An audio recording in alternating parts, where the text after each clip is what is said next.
Good day, everyone. Our today's nugget is titled, Let Me Hear You When You Call. And our Bible verse is taken from Jeremiah 33, verse 3.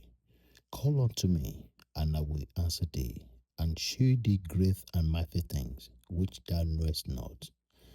The message here is that, have you ever cried out and felt like no one heard you?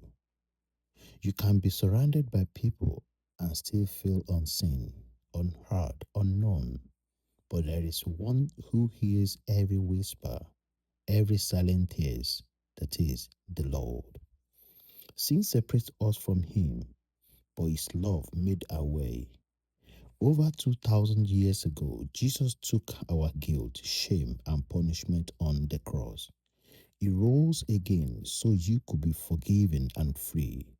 Today, He is calling you, not to judge you, but to save you. Who is like the Lord? No one.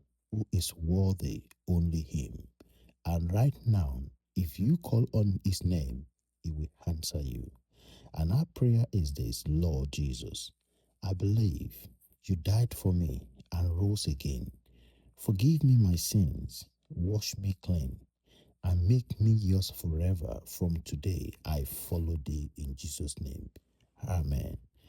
Brethren, if you have prayed that prayer, don't stay silent. Tell someone today, start walking with Jesus and never turn back.